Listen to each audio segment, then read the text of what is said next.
So I want to welcome everybody. This is our group visit on the skinny on supplements. And I love this topic. I have had a love-hate affair with supplements for a very, very long time.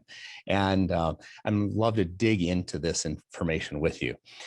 This is part of our series of MaxWell Care, our group visits. And so I'm going to really push through some material, I think some big points, and then we're going to spend the rest of our time doing questions and answers. So please put your questions into the panel where we love them. And we want to, the only way I can get the questions is if you put them into the question and answer area. Okay. I'm going to dive into just as very much as I can. Awesome. So what I'm going to do here is I'm going to share my screen with all of you, and we're going to take a look at some slides that I worked on. And so this is the skinny on supplements. And I want to say that I have you on mute, but if you have a question, please type your question in the Q&A box. And in the event that the internet goes down, we're going to switch to a hotspot. So stay on for 5-10 minutes. We are absolutely going to be right back. So you know, what are my qualifications to speak about supplements? Well, first of all, I grew up on a farm. So food as medicine has always been just in my blood. I really always understood the power that nutrition had to activate disease or activate health. I'll often tell people, tell me what you want to die from, and I'll tell you what to eat, because it is that tightly linked. When in animal husbandry, as we're caring for cows, pigs, et cetera, the nutrition was everything. And it's no different for humans. So I went to Vanderbilt Medical School, and I'm actually engaged in research there around nutrition, the Mayo Clinic for residency. I came out of there, I became a certified nutrition specialist back in the year 2000, was one of the very first founding members of the American Holistic Medical Association. I then became one of the first qualified members of the Institute for Functional Medicine, and now I'm one of their core faculty teaching nutrition, supplementation, metabolomics to physicians that are going through that training program. I've gotten to teach every single person that's come through that program already. Then we started MaxWell Clinic, and boots on the ground. And there's nothing like experience that teaches what works and what doesn't work. And I've learned a lot in the realm of nutritional supplementation around that. And then finally, I've been the medical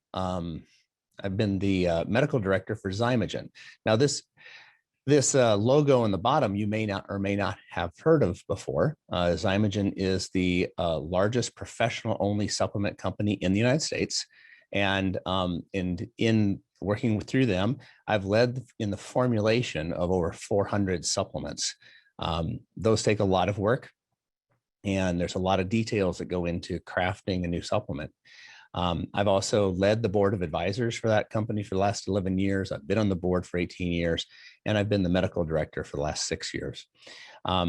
I have lectured nationally and internationally on supplementation to over 10,000 doctors.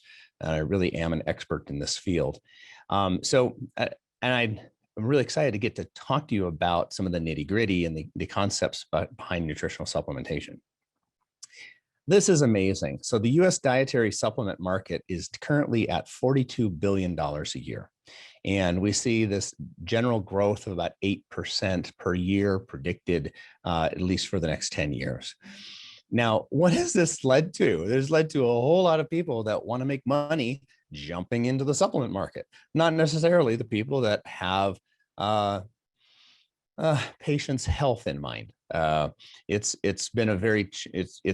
caused me a little indigestion, the number of things that I see pop up on news feeds, on Instagram feeds, that are really selling crap because they can make money, and not necessarily because it's really going to help someone. It's a challenging. So that being said, but the other side of this is that $42 billion are people that are striving to improve their health. And a whole lot of these people are getting benefit from what they're taking, or they wouldn't keep purchasing and these numbers wouldn't keep going up. So supplements have some incredible effectiveness as well. So, always the question is, if you want to understand something, follow the money. Well, the money's going up here because these things have a real role in healthcare. So if you were in my last lecture, and if you haven't, please go back and look it up. I went through the 8 steps to create health. And the 4 blue ones in the middle: replenish regenerative supports, remove degenerative forces, retrain dysfunctional patterns, and reboot when all else fails. All of these are supported through efficient, effective, and appropriate supplementation, especially the replenish regenerative supports. Because what are supplements? Supplements, I mean, I think you really have to understand them as concentrated foods. They are just literally, supplements are just literally this opportunity. And I think it's important the way you frame these things, to take a highly purified, concentrated food and to put it into a form that is easily accessible, that is controlled away from decay, that is given an opportunity for you to assimilate in a way that is going to be useful, and that doesn't taste horrible. Because of many of the best quality supplements and the ingredients that are actually really powerful and helpful for people, they're alkaloids, and alkaloids are a compound of that's in foods that are usually highly bitter and highly irritating. So it really is something that you have to be thankful for supplements because they're enabling you to do something you could never do with your diet alone. So let me go into a few key points. All right. So first of all, have you ever seen on any supplement bottle? Okay, I think we have, let's take a supplement bottle right here, and it says, these statements have not been evaluated by the Food and Drug Administration. This product is not intended to diagnose, treat, cure, or prevent any disease. Have you ever wondered why that is on there? Because if it did treat, cure, prevent, or help any disease, by definition, it would be a drug for the FDA. So that statement is not meant to say this product can't do anything. It is literally a definition of what is a drug and what is not a drug. So this is saying this is not a drug. It's not regulated as a drug in the United States by the FDA. And there's some advantages and disadvantages to that. The advantages are that the cost of these supplements are dramatically lower than what medications would be. If these same products were sold by the pharmaceutical industry, a bottle that costs $60 would cost $460 or probably $1,000, because there is the free market that exists here, and that helps competition keep prices down. The downside of all of that is also that there's so much chicanery that is in the environment. Supplements aren't really regulated by the FDA to any great extent. I'll tell you, because I have overseen a 300,000 square foot facility. Over 120,000 square foot of that is manufacturing space for supplements. And it is an amazingly interesting thing to recognize that we make our own rules. So the FDA, most of the time, is coming in and saying, what are your standards? And we have very stringent standards at Zymogen, which is where all of the creating health products are made at. And those very stringent standards, like for instance, we reject any material that isn't at a 100% of label claim. So it actually has to have the same potency that the label of that material as a raw material came to us. Do you know that we have to return away nearly 1/4 of all the raw materials that we have ordered that come to our door? And these are raw materials that come from certified vendors, people that we count on, people that we know are excellent already. And so the variability and challenges are huge. But the bigger challenge is that a company out there could say, you know what, we're just going to make really low standards, and that way, we don't have to have certain purity standards, we don't have to have certain cleanliness standards, we don't have to have a whole host of standards. The bare minimum is actually a bare minimum, and as a result, you get absolutely crap coming out. Excuse my language, but there's no other way to describe it except excrement coming out in some of these products. The New York Inspector General, the Office of the Inspector General, actually went out and gathered bottles from Walgreens, Walmart, CVS, GNC, and pulled bottles of herbs off the shelf, and then subjected them to genetic analysis to see if what was said on the label was actually in the bottle. How many do you think actually showed up as being potent, or actually just, we're not even talking about potency here, we're just talking about the actual material? They all failed miserably. And so you can look this up, look up, New York Office of the Inspector General supplement studies, and it was horrific. And these are major brands showing that, like somebody buying saw palmetto, there's no saw palmetto in the actual bottle. And even worse, there were fillers and other products in the bottle that were not on the label. So supplements really are the Wild West. And there's no other place that I think buyer beware is actually more important. So, all right. So that was one thing. So supplements cannot by definition treat, cure, prevent, or diagnose any disease, because if they were marketed as such, they'd be defined as a drug. All right, next, supplements are supplemental to the best diet possible. I can't emphasize this enough. These are not meant to replace a plate. You can't eat horrible food and think that you can make up for it if you just take a handful of pills. Not going to work.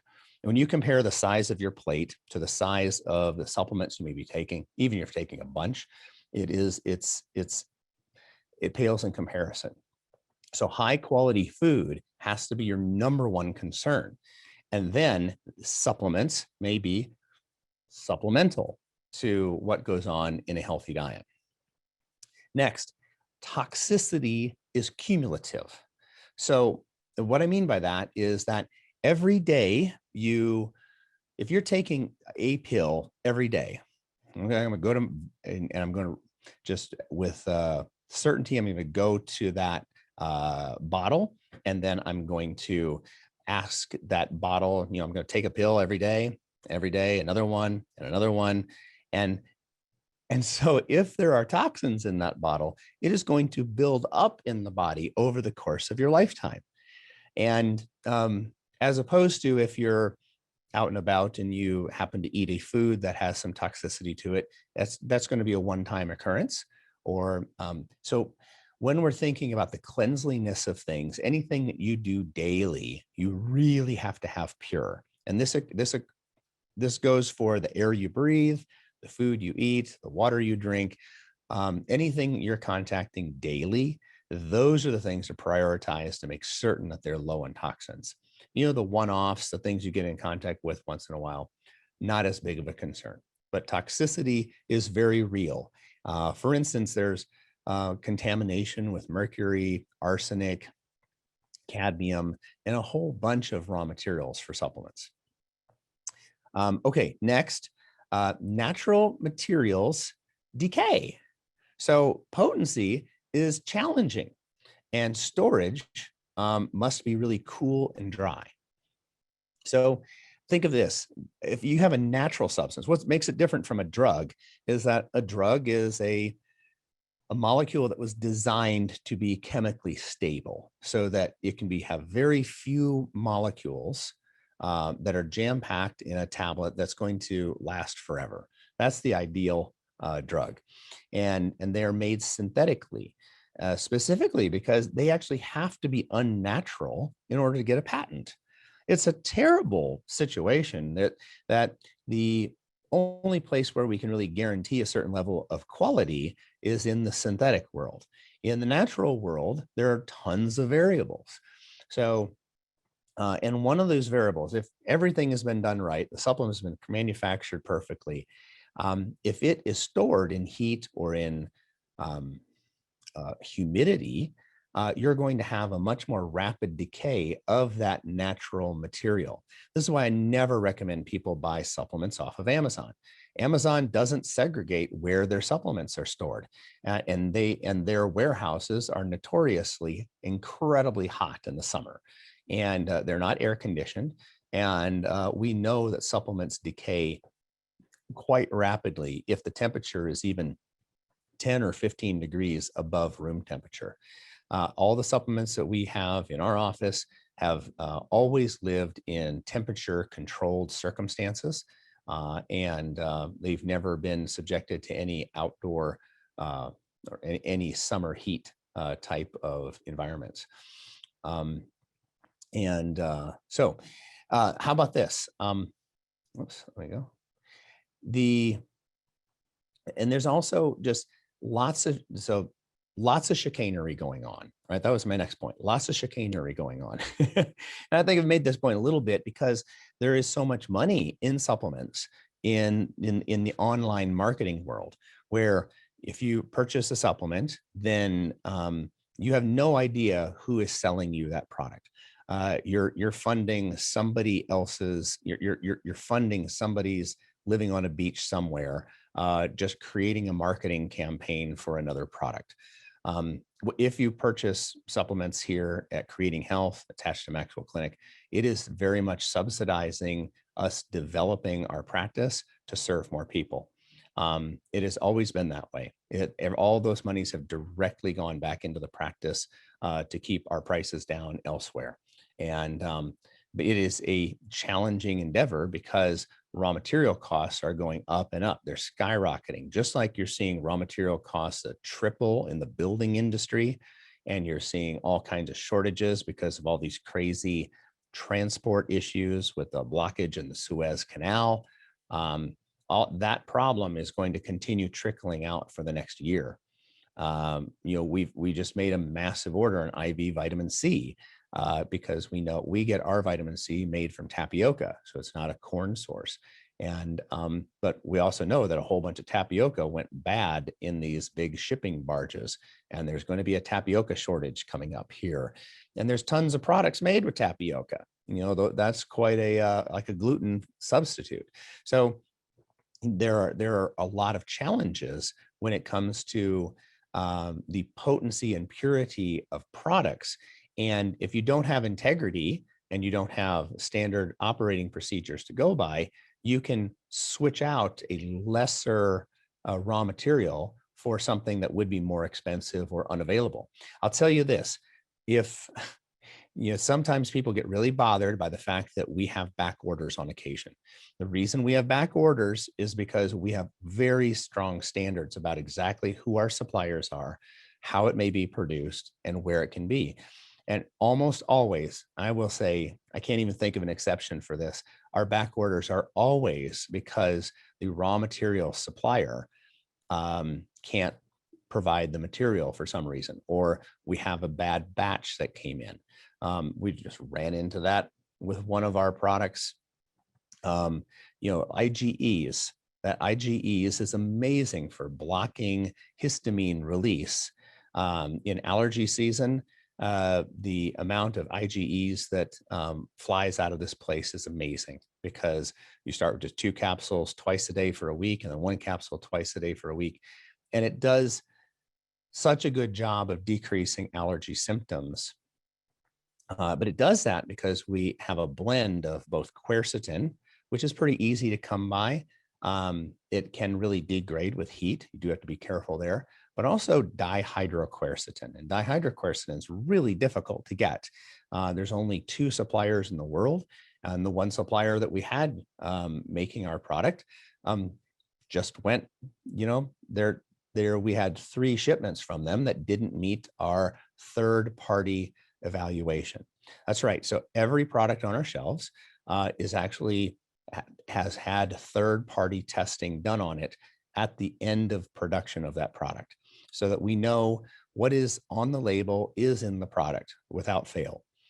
that adds cost. If you don't do third-party testing, you don't, that's one less expense in there. And there's very few companies that actually do.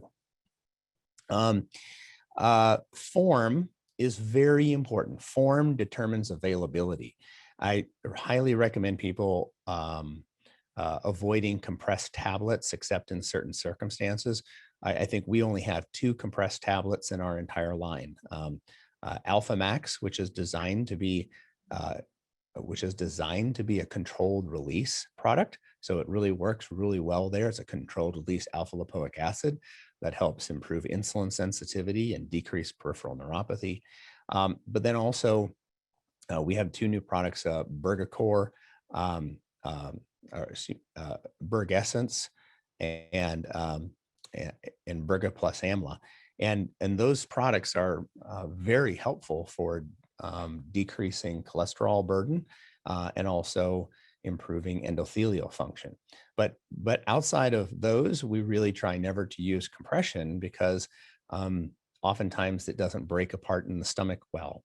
But both of those were designed to be that way. So there was a time release component to that breakdown. The other thing, dose really matters. Wow. We utilize, we do a large literature search before we create any product. And whenever we're doing that literature search, it will specify, what is the actual raw material that was used in a particular, what was the raw material that was used in order to do that study. And it'll specify the supplier and the form of that product. It'll also say what the dose was. And we work very hard to have our products mimic both the actual form of the raw material that was studied and the dose that was studied. I have a burning displeasure for window dressing labels. If you go to your label and it has a proprietary blend of blah, blah, blah, blah, blah, blah, and it has a ton of things on there, the layperson, the person who doesn't understand supplement labels, goes, wow, look at all the things that's in here, man.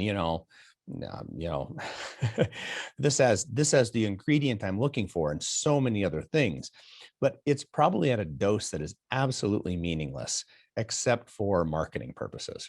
So very much beware things that say proprietary formula. That's a way that you can hide a lot of chicanery. There's a way, it's not just to kind of defend intellectual property, but it's a way to put substandard ingredients in. Many times you'll see magnesium on the label, but they don't tell you what form it is in. Is that a magnesium citrate, or is that a magnesium glycinate, a magnesium threonate, a magnesium oxide? Those actually all have different purposes and different strengths and different weaknesses. Magnesium oxide is, great if you want to rub it on a baby's bottom for diaper rash, but it's terrible as a nutritional supplement because oxides don't dissociate from magnesium very well. But it's super cheap, and it's also a super small molecule, so you can jam a lot of it into a tablet. One of my mentors used to say, I wouldn't give Centrum to a gerbil. I don't know if that's true, but I think there's a lot of lower quality ingredients in there just to deal with space. The other thing is timing matters. So there are some supplements that are better in the AM than in the PM. We actually have a mechanism to take supplements and put them into little packets, AM and PM packets. They get shipped to you on a big roll. You just pull off the packets that say AM today, take those, come back in the evening, pull out the roll a little bit more, it'll say PM, and those come out. Although we call those our care packages. And we're excited to see that being utilized more often. But we're always wanting to mimic kind of how the body will do its work. A good example of that is vitamin D. When do you think vitamin D should be taken? Almost everybody thinks, oh, you should probably take it in the morning because that's when you would get sun. You're right. That's when you get sun. But you actually, by the time the sun converts into vitamin D and it starts hitting the body, that's usually in the evening. So vitamin D dosing in the evening would be preferred. Okay, the next thing is details matter. Slight changes of the product are not always on the label. This is really true for some of the more expensive materials. You'll see, for instance, propylmanin. Propylmanin is a product that we have. It's called C-lean fiber or clean fiber. It actually has been shown to help with weight loss in postmenopausal women. It decreases LDL. It absorbs aflatoxin, and so it pulls undesired mold toxins out of the body. It's incredibly safe, and it decreases appetite. So if you take it before a meal, you have a higher sense of satiety, and then that really works. But that is actually the form that was studied, and so we acquired that. It's a drug in Japan, Germany, Australia, and that's the one we utilized. Well, there's been a lot of knockoff products that have come out, and they will say propylmanin, but they're not. They'll actually just glucomannan or something else, not even close. So because it's so easy to make a counterfeit supplement. All you need is a different roll of labels. You can order a bunch of white bottles, and you can put different labels on them, and voila, you can sell the equivalent of sugar pills for something that would be really expensive. And that's happening all over the place. And then my last point is fraud, marketing, and quick fix products are endangering us all. There's a lot of different endangerments that go on here.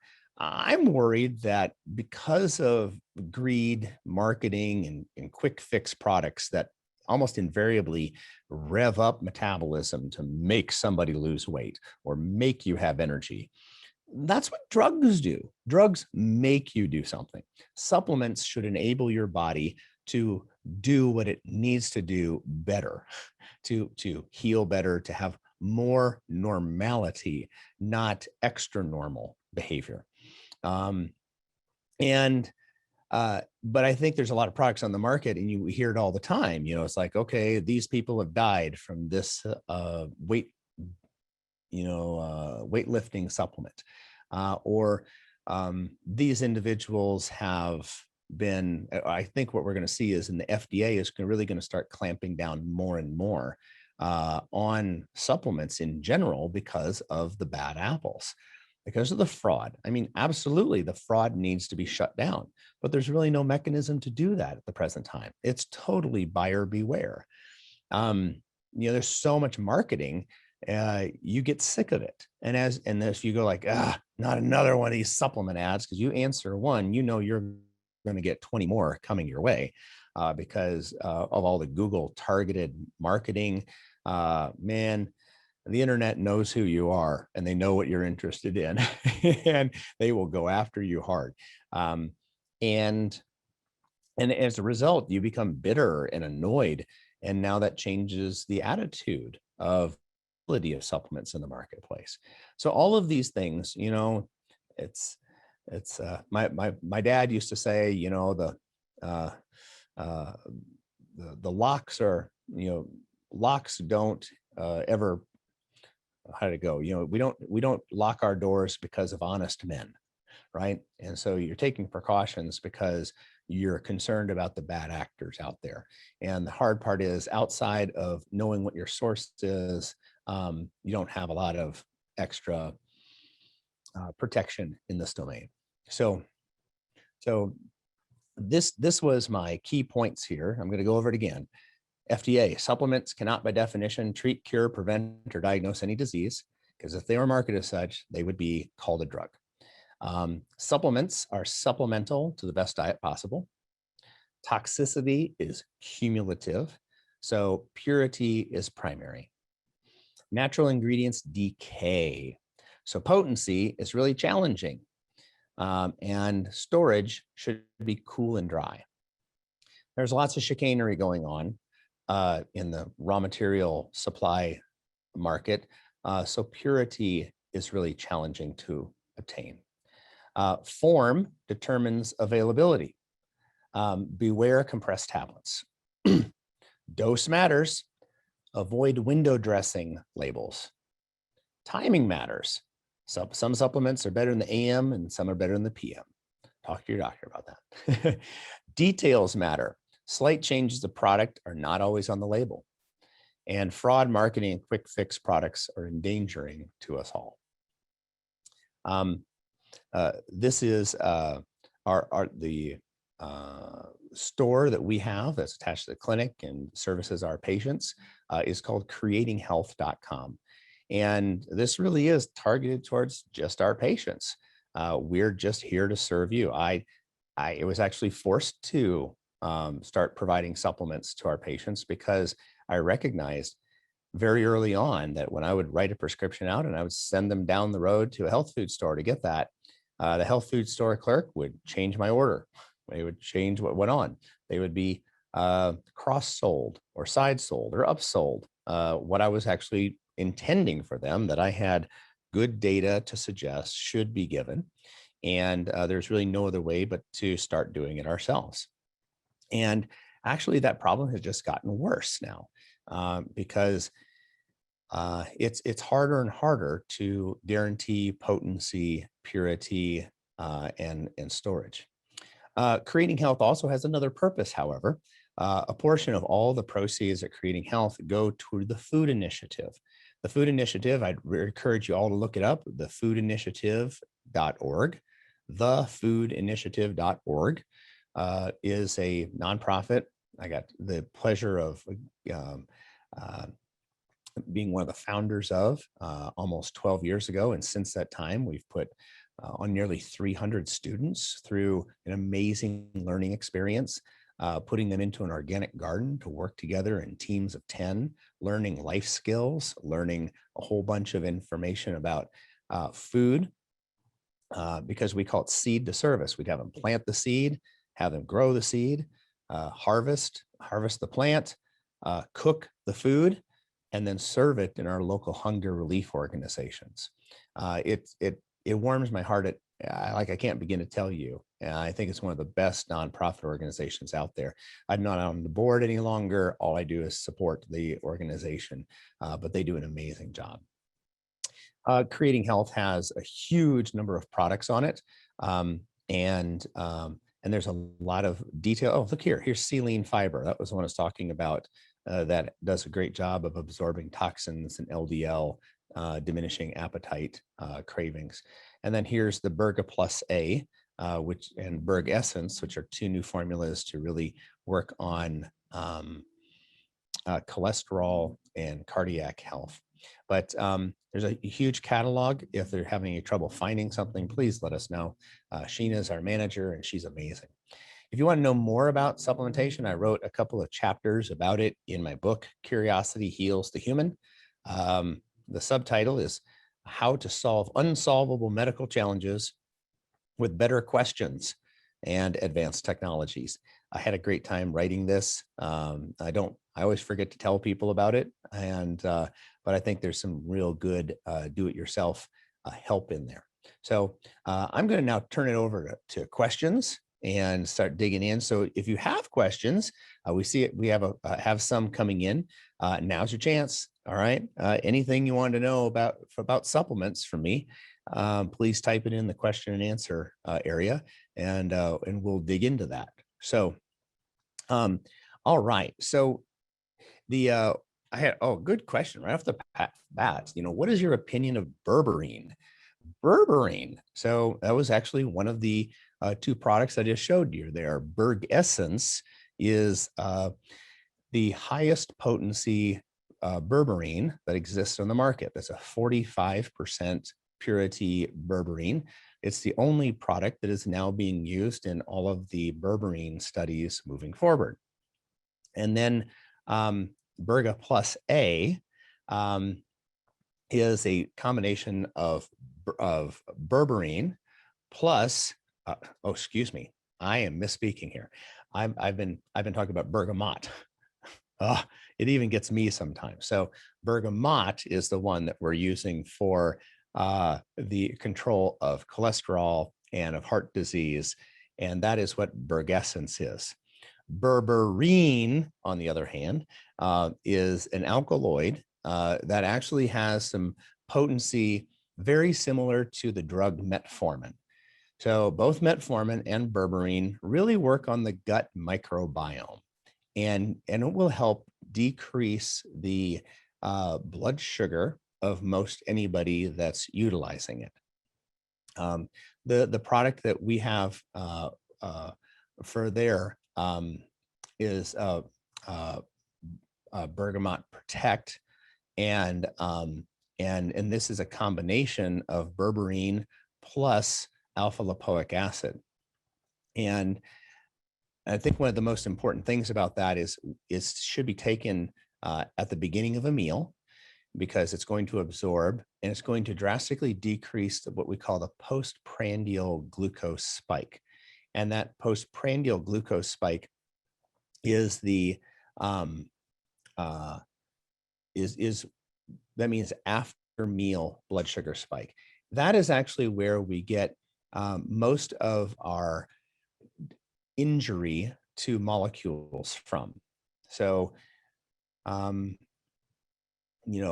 the most important thing to keep down in the most important thing to keep down as far as blood sugar is the blood sugar right after your meal. And so that can be incredibly helpful. Berberine has some downsides though. At very high doses taken long term, alkaloids in the natural medicine community have been thought to be just not something you want to do long term. And so if you're using berberine to get your blood sugar down, then I think you have to really ask yourself, why is my blood sugar up? And remember how I said supplements are supplemental? We really need to have a discussion about, should you be engaging in fasting? Should you be changing the types of food that you're eating? Why is your blood sugar rising? What's going on with your stress response? Somebody who's stressed is going to see that blood sugar shoot up even more. And so that is, that's really berberine, and it's used for other processes as well.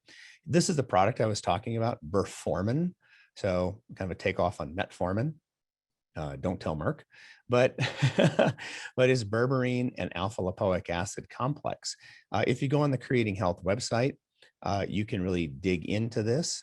We have a place for in-depth information, and this is a sheet that then goes into not the reasoning behind every ingredient, and then also references to support why this ingredient, why these dosings, and where does that actually come from. So the very, very useful resource there. Okay. Another question was, and this is really about supplements. Do you have any idea when peptide therapy will be available again?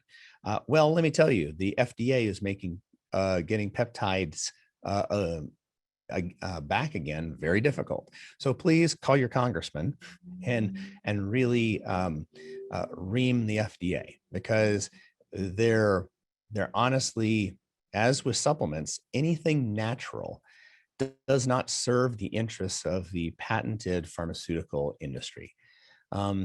It doesn't increase shareholder value. And the FDA is almost entirely funded by the fees that drug companies pay the FDA to get approval. So there's a huge drive by the lifetime bureaucrats at the FDA to make certain that they have a job. And if they don't have new studies coming in for new drugs, they're not going to have a job. But the problem with peptides was that it's a natural molecule, and therefore it will never be patented. Nobody is going to spend all the money to do the studies necessary to make it a drug, when as soon as it becomes a drug, anybody will be able to copy it. This is a really difficult problem. It's a very difficult problem. Uh, our patent process has diminished our availability to not just amazing supplements that could be mass manufactured at pharmaceutical quality, um, but it's really decreased our availability for for peptide therapy. So um, hope that's helpful. Okay, next question. Um, all right, so what do you suggest for osteoporosis? My doctor says that calcium is no good for you. Oh, this is great. Oh, this is great. Um, all right. So I actually had a great conversation with endocrinologist around this just recently. And I just pulled up this. I went to Creating Health and I went to Bone Health Support. So I went to supplement. I went down here to Bone Health Support and clicked on that. And these are the products that have some, oopsie, go back on that, have some products. This is very interesting. This is Bone Factors MCHC. And Bone Factors is where the whole idea that calcium helps with osteoporosis, it seems like common sense, right? Bones have a lot of calcium in it. Well, that would be good to give it. Well, the first studies, and actually the only effective studies on calcium being useful for bone health, were from this Bone Factors microcrystalline hydroxyapatite. And what's interesting about this is actually freeze-dried bone. So when we start to take a look at the actual ingredients in this freeze-dried bone, we recognize that there's a little bit of calcium, there's some phosphorus, magnesium, and those are the things that are on the label. But what is not on the label when you're looking at freeze-dried bone? Tons of growth factors, micronutrients, boron. And it turns out that in New Zealand, they've actually taken this particular product and they've distilled all the minerals away. And voila, underneath, the growth factors have most of the effect. But this particular product was studied in Germany under the name Osapan MD. And Osapan MD, same material. It was given to postmenopausal women, and women were given a placebo. And it was shown that these postmenopausal women who were going into menopause maintained all of their bone mass if they were taking this form of essentially microcrystalline hydroxyapatite. That one study triggered the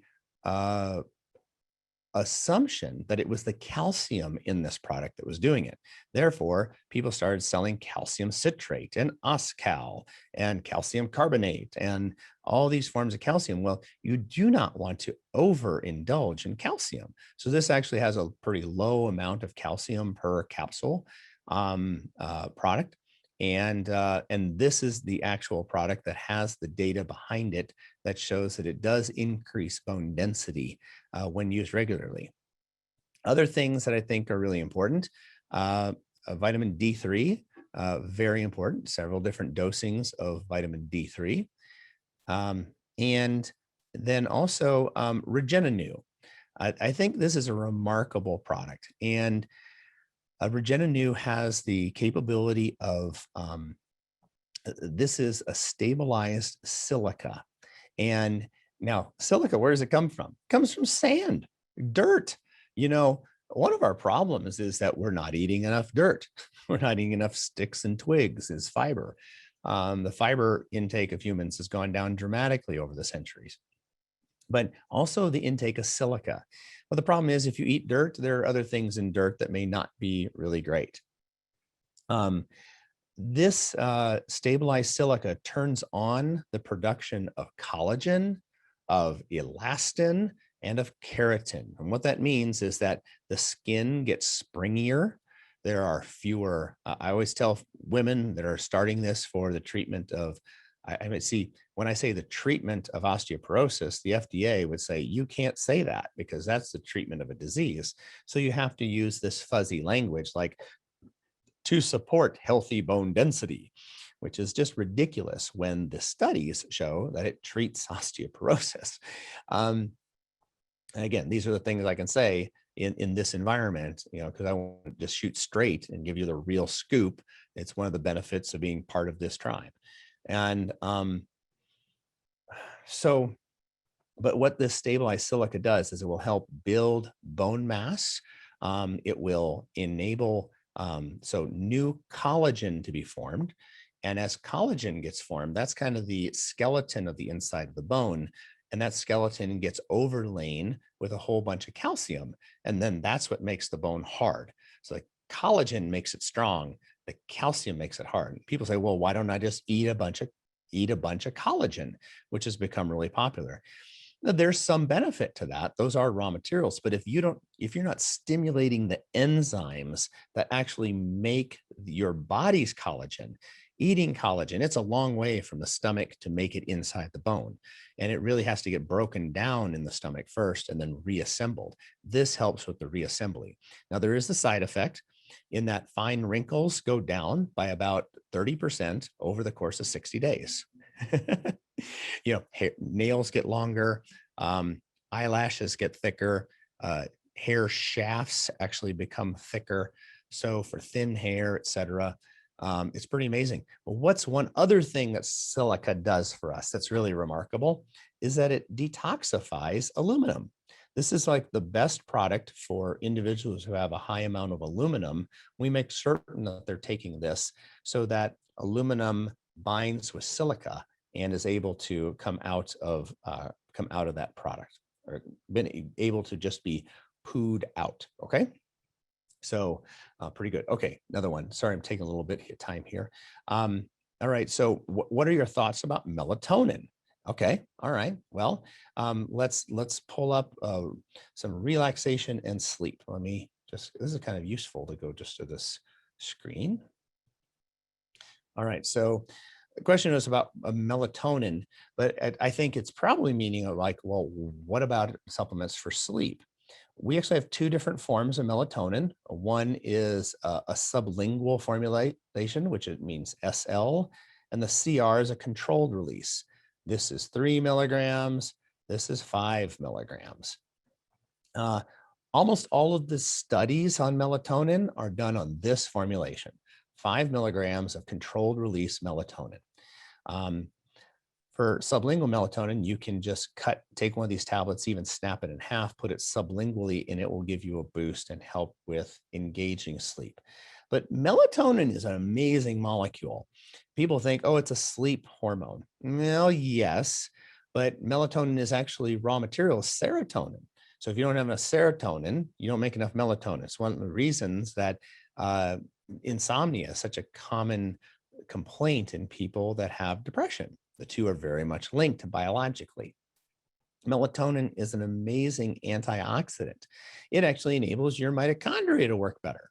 Melatonin is an immune stabilizer. During COVID, we've recommended everybody take at least, a half of a melatonin sublingual daily, or excuse me, nightly, because it shows that there's some really good evidence that it, as an immune regulator, helps decrease that. Melatonin at very high doses has been shown to improve fertility. At pretty high doses, it's used as an adjuvant in breast cancer treatment. We utilize it regularly in our treatment of neurocognitive decline. So, when you have this molecule that is in the body, you can be certain that those molecules are being used for all kinds of things, because it is a monstrously complex system and really useful. But let me tell you about a couple other things in this page, which I think are really interesting. This is MemorMag, and MemorMag. Remember, I told you about there are different forms of magnesium. This is the most amazingly this is the most amazing form of magnesium because it penetrates the blood-brain barrier at high levels, and it shows that it induces new synapse formation. Now, this doesn't happen with magnesium citrate. It doesn't matter if you got magnesium oils and you're spreading it on your body, which really doesn't do almost anything. Epsom salt baths do a little bit, but they work mostly peripheral. But anyway, this magnesium threonate, which is what is the major magnesium in Memormag, turns on new synaptic growth. And in mice was shown as a model called Mouseheimer's. In Mouseheimer's, it was shown to dramatically delay the onset of neurodegeneration. I do think that that is meaningful for humanity as well.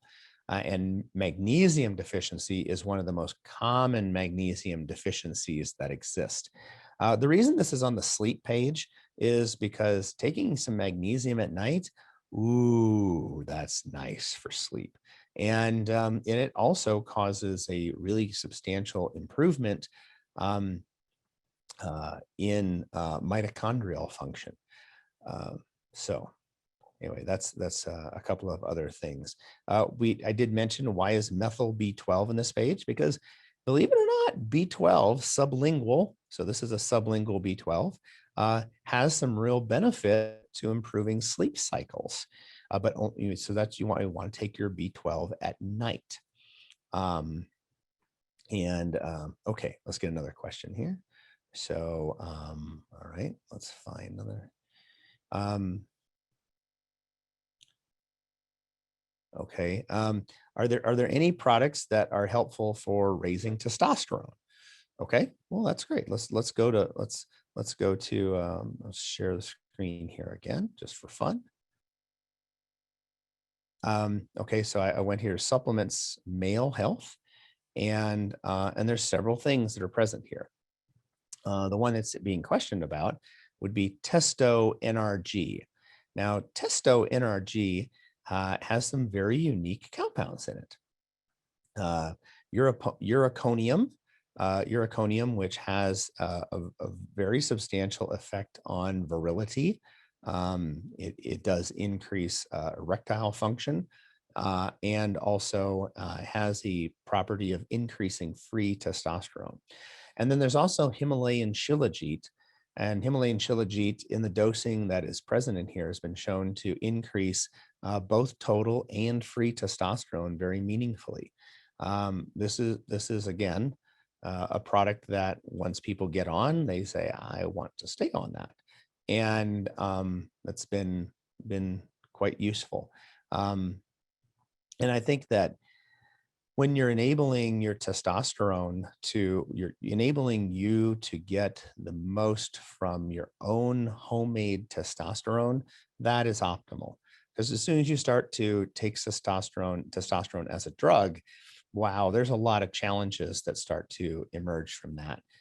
There's just a lot more maintenance, there's more expense. So anything you can do to home grow your hormones is certainly in your best interest. I'm gonna make one other comment.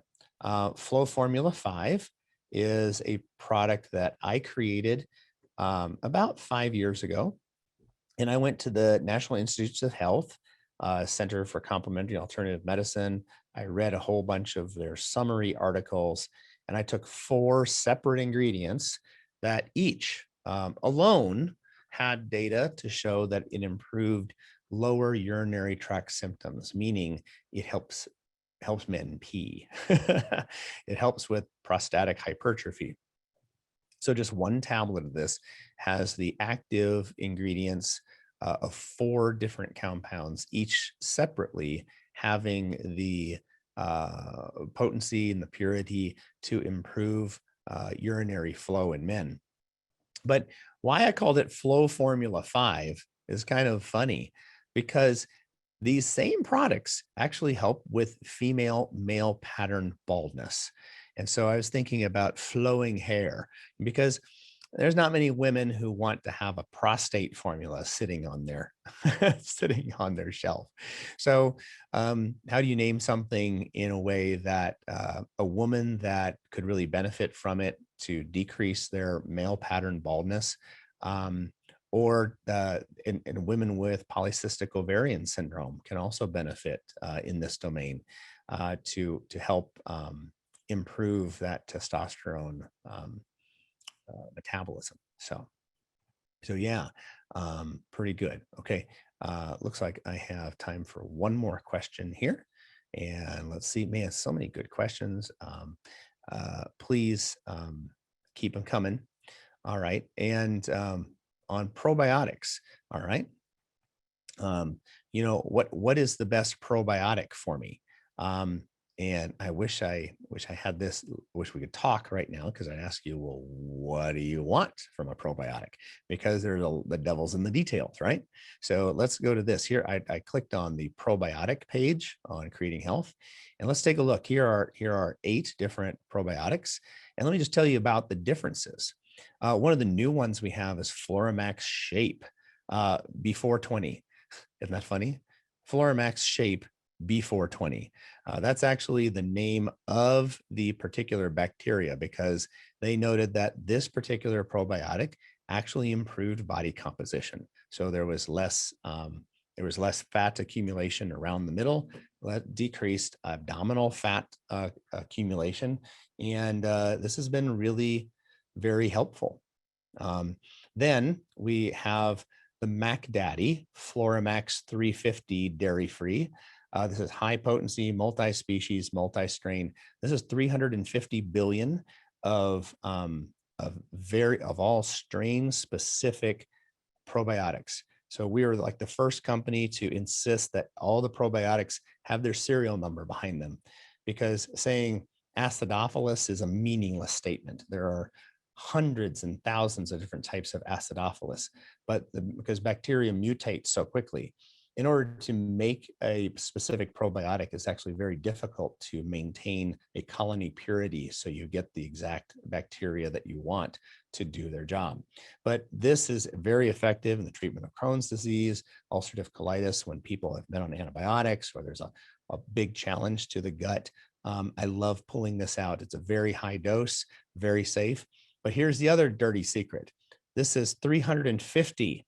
That means that at the time of expiration of this box, right? The time of expiration, and we put expiration dates on our boxes. Many companies don't even put expiration dates on. They just put born on dates. That way they don't have to prove potency at the time of expiration.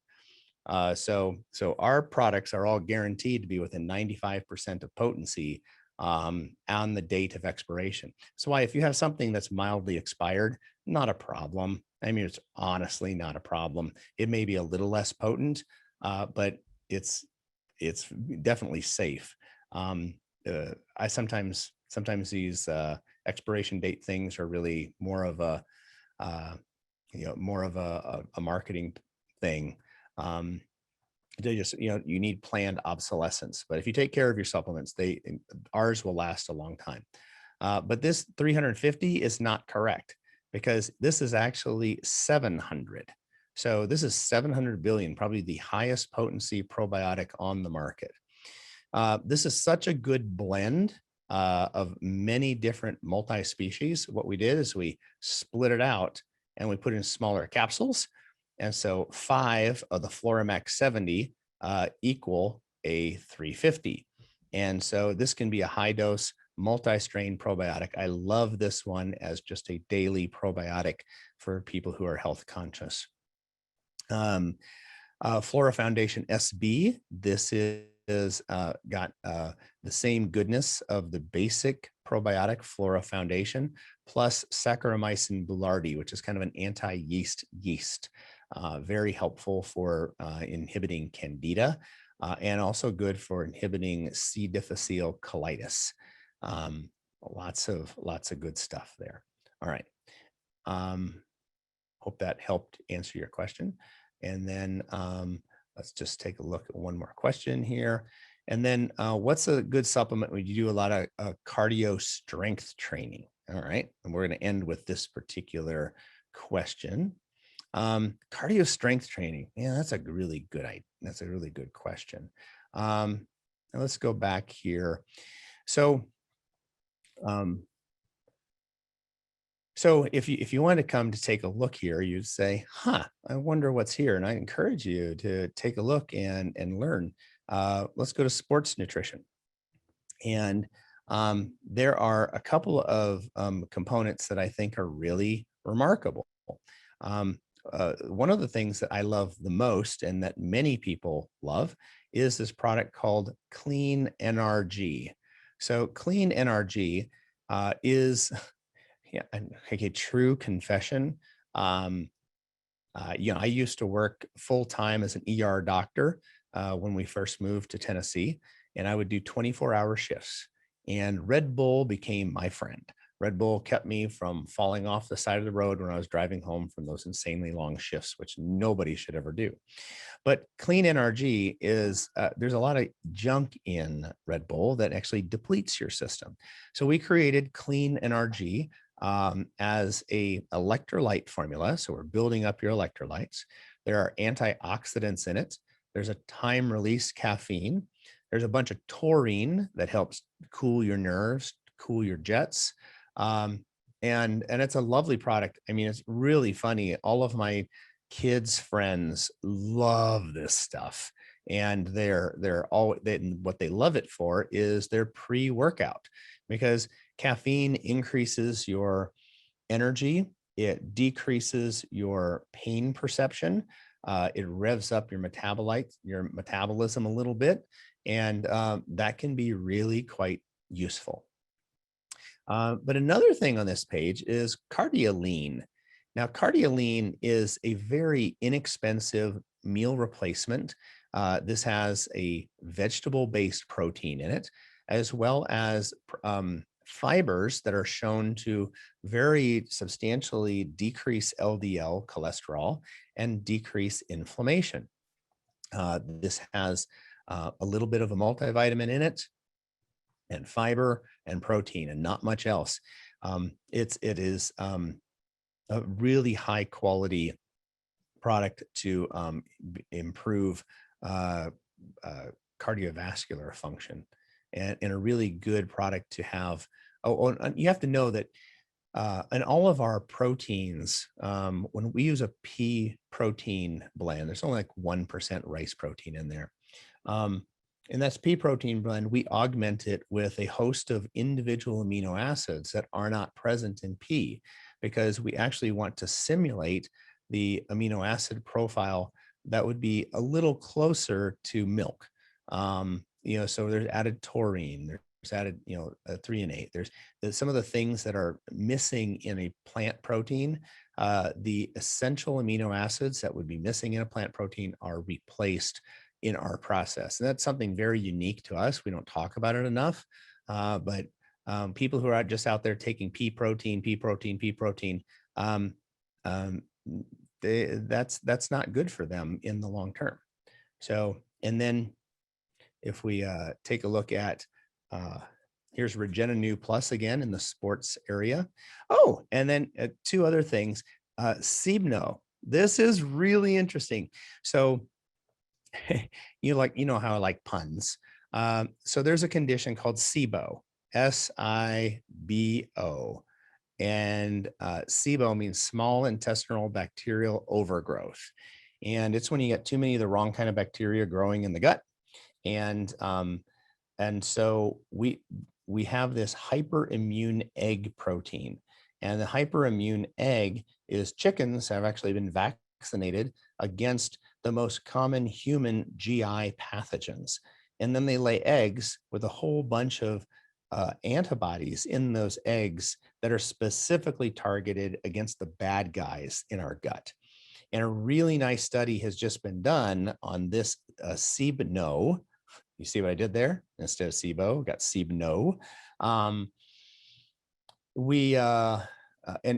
what this did is increase athletic performance. So this egg protein was used as a pre-workout because it decreased the amount of intestinal, of leaky gut that occurs with exercise. That's right. When you exercise, it stresses your body and you develop mild leaky gut. It's one of the reasons sometimes people feel so terrible after they exercise too hard, especially when they're really sick and they're kind of always have leaky gut. Exercise can make that worse.